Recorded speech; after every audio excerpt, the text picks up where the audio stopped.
We'll be creating a Twilio-powered device that keeps watch over dangerous and remote locations and alerts stakeholders of intrusions or safety concerns. This low-cost, reliable, and technical security solution captures images at regular intervals and pushes them through Twilio's pipeline to a third-party API such as Sitehound.com for analysis. Constantly monitoring those results, the device notifies stakeholders of intrusions that threaten assets or safety.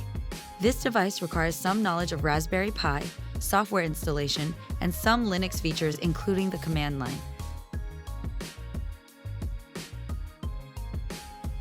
Assemble the 3G modem. Now, set up the Raspberry Pi Zero base hardware and software. You must first set up the Raspberry Pi Zero outside of the completed system, but this should only take a few minutes. On a separate PC, go to the Raspberry Pi Foundation and download the latest version of their Raspbian operating system. We recommend going with the full version as opposed to the light alternative. Set up the software on an SD card. Now it's time to power the Raspberry Pi Zero. Plug it in and the Raspberry Pi Zero will power on by itself.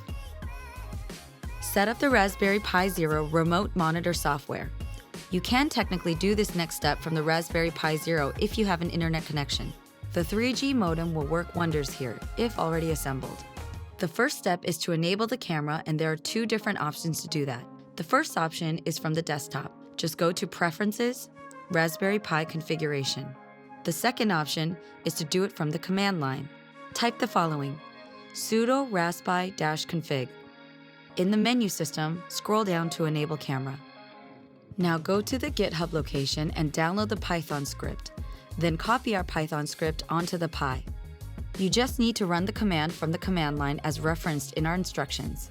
You can't manually run the script every time you want to use the camera, so we are going to configure the Raspberry Pi Zero to run the script at startup. Time to assemble the components inside the box. Push the USB bulkhead into place and run the USB cable along the track and through to the other side of the enclosure. Now install the Raspberry Pi Zero camera and camera cable. The camera will sit on the opposite side of the bulkhead.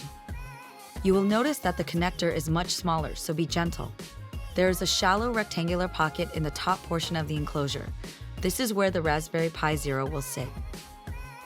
Plug in your USB cables to the appropriate places, referencing the instructions. Attach your plexiglass enclosure on one side and flip the enclosure. Once you have configured the power and data connection on the other side, attach the last plexiglass enclosure. That's it.